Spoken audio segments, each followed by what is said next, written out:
ಹೌದು ಒಂದು ಒಳ್ಳೆ ಕಾರ್ಯಕ್ರಮ ತಾವೆಲ್ಲ ಇಟ್ಕೊಂಡಿರಿ. ಕಮಿಟಿ ಅವರು ಏನು ನಿರ್ಣಯ ಕೊಟ್ರಿಪ್ಪ ಅಂತಂದ್ರ ಏನು ಕೊಟ್ಟಾರಿಪ್ಪ ನಿರ್ಣಯ? ಹಾಲು ಮತದೊಳಗೆ ಸಂಧಿಗೆ ಸಂದ ಪ್ರಶ್ನೆ ಹಾಕಬೇಕು. ಹಾಲು ಮತ ಹೆಡ್ಲೈನ್ ಬುಕ್ದಾಗ ಇರಬೇಕು. ಬಂದ್ರ ಬರ್ತೈತೆ ಅಂತ ಹೇಳ್ಬೇಕು, ಬರ್ಲಿಲ್ಲ ಅಂದ್ರೆ ಇಲ್ಲ ಅಂತ ಹೇಳ್ಬೇಕು. ಹೌದಾ? ಮತ್ತ ಮುಂದಿನ ಸಂಧಿಗೆ ಒತ್ತಂಗಿಲ್ಲ, ಬರುದಿಲ್ಲ ಅಂದ್ರೆ ಬರುದಿಲ್ಲ ಅಂತ ಹೇಳ್ಬೇಕು. ಏಕ ಮಾರ್ದ ಹೊತ್ತು ಕೂಡ ಆಗಬೇಕು ಅಂತ ಹೇಳ್ಯಾರ.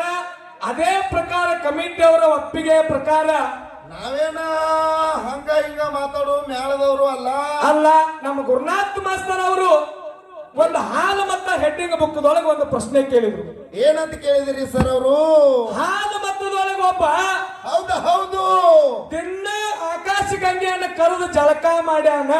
ಹೌದು ಅವನ ಹೆಸರೇನು ಅಂತ ಹೇಳಿ ಪ್ರಶ್ನೆ ಕೇಳ್ಯಾವ. ಹೌದೇನಿಲ್ರಿ? ಅದನ್ನೇ ಕೇಳ್ಯಾರಲ್ರಿ. ಇದು ಅವ್ರು ಕೇಳಿರ್ತಕ್ಕಂತ ಪ್ರಶ್ನೆಕ ಉತ್ತರ ಹೆಂಗದಪ್ಪ ಅಂತಂದ್ರ ಹಾಲು ಮತ ಹೆಡ್ಲೈನ್ ಬುಕ್ಕದ ಪ್ರಕಾರ ಹಾಲು ಮತ ಹೆಡ್ಲೈನ್ ಬುಕ್ಕ ಹಾಲ ಮತಸ್ಥರ ಅದ್ಭುತ ಪವಾಡಗಳು ಬರೆದವರು ಮಾಯಣ್ಣ ಪೂಜಾರಿ ಹಡಗಲಿ. ಪುಟ ಸಂಖ್ಯೆ 86. ಹಾಲು ಮತದೊಳಗೆ ದಿನ ಗಂಗಿನ ಕರೆಸಿ ಆಕಾಶ ಗಂಗಿನ ಕರೆಸಿ ಜಳಕ ಮಾಡಿದವ ನಿರಂಜನ ಸ್ವಾಮಿ ಅಂತ.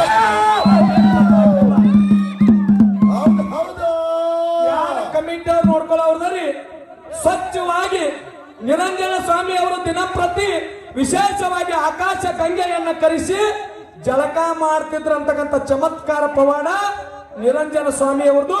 ಅವ್ರು ಕೇಳಿರ್ತಕ್ಕಂಥ ಪ್ರಶ್ನೆಗೆ ನೇರವಾಗಿ ಬುಕ್ಕ ಸಹಿತ ಉತ್ತರ ಕುಲ್ಲ. ಹೌದು ಇಲ್ಲ ಯಾರು ನೀವು ಕಮಿಟಿ ಅವ್ರು ನೋಡೋದ್ರ ನೋಡ್ರಿ, ಬುಕ್ ಇಲ್ಲೇ ಅದ, ಪುಟ ಸಂಖ್ಯೆ ಹೇಳೀನಿ, ಬುಕ್ಕಾದ ಹೆಸರು ಹೇಳೀನಿ, ಬರದವ್ರ ಹೆಸರು ಹೆಸರು ಹೇಳಿದೀವಿ. ಮತ್ತೇನಾರ ಇದ್ರೆ ಹೇಳ್ರಿ.